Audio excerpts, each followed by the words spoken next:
galerinha do oitavo ano, tudo certinho com vocês? Bom, dando continuidade às nossas videoaulas, hoje a gente vai começar vendo uma matéria nova. Essa matéria começa lá na página 346 da apostila 2 de vocês. Que matéria é essa? Past Continuous, o passado contínuo. Gente, como eu venho falando desde o início do ano, agora no oitavo ano, na matéria de inglês, basicamente a gente fala sobre situações de passado. Lá no início do ano a gente viu o verbinho to be no passado, né, que era o was e o were, que a gente usava para falar sobre o que era ou estava, né, em algum determinado momento do passado. Vimos também there was e there were, que a gente usa para expressar o que tinha ou havia em algum lugar do passado, né? Falamos também sobre simple past of regular and irregular verbs, ou seja, o passado simples dos verbos regulares e irregulares, né, que são os verbinhos no passado normal.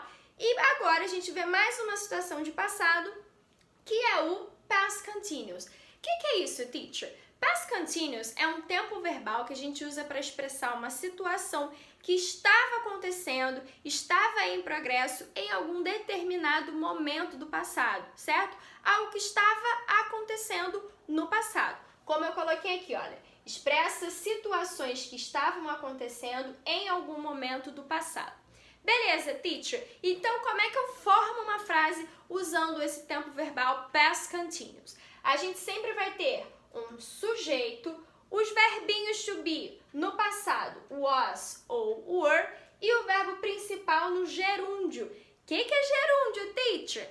Em português, gerúndios são os verbos quando terminam em ando, endo e indo. Como assim?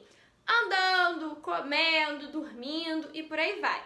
Em inglês, equivale a quando a gente usa o sufixo ing. Mas antes disso, vamos ver aqui, ó, was e were. O que é isso aqui? Was e were, como eu falei, são as formas do verbinho to be no passado. Vamos lembrar o seguinte, o verbinho to be ele possui dois significados, ser ou estar. Então, no passado, ele vai estar sempre significando era ou estava, certo? Nesse caso aqui do past continuous, ele sempre está significando estava. Por quê? Porque eu estou falando sobre o que você estava fazendo, certo? E, teacher, qual que é a diferença entre was e were? A gente usa os dois, usa um ou outro, como que é? Basicamente, gente, quando a gente tiver no sujeito alguma pessoa do singular, a gente tem que usar was. Quando tiver I, que sou eu, he, she, it, que são as nossas terceiras pessoas do singular, eu vou usar was. Agora, quando tiver as pessoas do plural, you, we ou they, a gente tem que usar were, né? Que no caso vai estar significando, então, estavam. A gente sabe que o you, ele pode ser tanto você no singular, quanto vocês no plural, né? Mas independente de ser singular ou plural, a gente sempre usa o verbinho to be were para ele, tá? Mas basicamente a diferença de was e were é essa. Was a gente usa para sujeitos no singular e were para sujeitos no plural. Teacher, ainda não entendi nada do que você está falando, então preste atenção nesses exemplos que eu coloquei aqui. Vamos ver aqui. No primeiro a gente tem o seguinte. I was having lunch at midday. Vamos lá. Have lunch significa almoçar, é uma expressão, né? Então aqui nesse caso, vocês estão vendo que eu tirei o ezinho do final do have e coloquei o ing. E aqui antes disso eu coloquei o was. Por quê? O que eu quero dizer nessa frase? Eu quero dizer o seguinte. Eu estava almoçando ao meio-dia, né? Midday significa meio-dia. Ou seja, é uma ação que estava em progresso, estava acontecendo em um determinado momento do passado, né? Quando que isso estava acontecendo? Ao meio-dia, vamos supor que agora já seja 4 horas da tarde, então ao meio-dia, no passado, eu estava fazendo o quê? Eu estava almoçando. Como aqui no sujeito eu tenho I, que sou eu usei aqui was, que é o meu verbinho to be no passado, e acrescentei o sufixo ing no finalzinho do verbo have e transformei ele então em gerúndio, né? Almoçar se tornou almoçando. Então, eu estava almoçando ao meio-dia, ok? Outro exemplo aqui embaixo. Alice was sleeping yesterday night. Então, vamos lá. Alice é um nome feminino, certo? Equivale então a she, que é ela, singular. Então, por isso eu tenho que usar aqui was. Beleza. Sleep é o verbo dormir. Quando eu acrescento ing no finalzinho dele, ele se torna sleeping.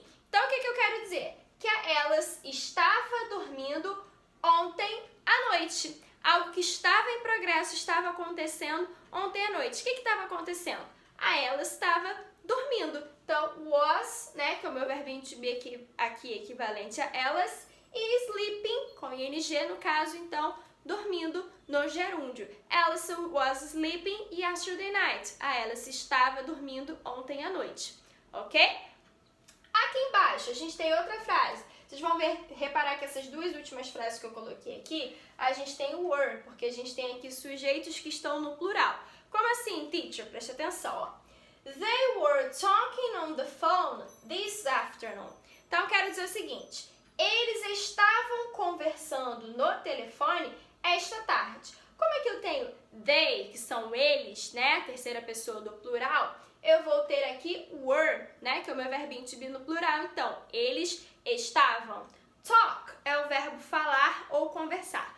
Com ing no final, então, talking, falando ou conversando, né? Então, eu quero dizer que eles estavam falando ou conversando no telefone this afternoon, esta tarde. Então, vamos supor que já esteja de noite. E aí, eu quero falar sobre uma coisa que estava acontecendo num determinado momento do passado. Que momento é esse? Esta tarde. Então, eu usei they were talking on the phone this afternoon. Eles estavam conversando no telefone esta tarde, ok?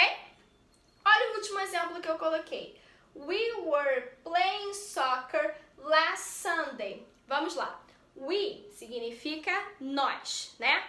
Were é o meu verbinho to be, então, que eu uso no passado, né? Para o plural. Como nós aqui é a primeira pessoa do plural, então eu tenho que usar were. Play é o verbo jogar aqui nesse caso, né? Então, com ing vai se tornar playing, jogando. Então, o que eu quero dizer? Que nós estávamos jogando futebol no domingo passado. Ou seja, uma ação que estava acontecendo em um determinado momento do passado. Que momento é esse? Last Sunday, né? O domingo passado, né? Last, a gente sabe que significa último ou passado. Então, essa ação aqui, que é o fato de que nós estávamos jogando futebol, estava acontecendo, né? Nesse determinado momento do passado aqui. Então, como eu formei essa frase? Usei were, né? Porque o verbinho to be que se encaixou aqui para we, que somos nós.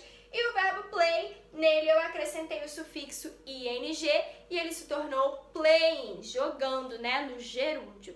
Ok, people? Então vamos recapitular aqui as frases, ó. I was having lunch at midday, ou seja, eu estava almoçando ao meio-dia.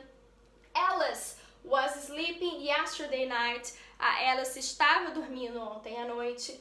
They were talking on the phone this afternoon, ou seja, eles estavam conversando no telefone ou falando no telefone esta tarde. E por último, we were playing soccer last Sunday, ou seja, nós estávamos jogando futebol no domingo passado. Ok, galerinha? Bom, como no livro aí tem ainda as formas negativas e interrogativas e eu quero ir bem devagar nessa matéria com vocês, eu não vou passar exercícios da apostila hoje. Eu vou anexar aqui na plataforma do Escola Web uma folhinha de exercícios só sobre a forma afirmativa do past continuous pra gente treinar, pra gente praticar essa forma afirmativa e mais pra frente eu vou passar então exercícios com as formas negativas e interrogativas, porque a gente vai ver com mais calma no livro, tá? Vamos começar essa matéria bem tranquilo para todo mundo entender direitinho, tá certo? Se você tiver ficado com alguma dúvida, alguma coisa dessa explicação aqui não ficou clara, deixa lá o seu comentário na plataforma da Escola Web ou então anota essa sua dúvida pra gente tirar naquele momento de live, né, de tira dúvida que a gente tem a cada 2 semanas, ok? Então, não deixem de anotar e não deixem de falar se vocês tiverem ficado com alguma dúvida. Não desistam dos estudos, tá, gente? Já já a gente está voltando. Se Deus quiser, a gente vai estar juntos em sala de aula novamente, ok? E por hoje é só e até a nossa próxima videoaula. Bye, bye, people!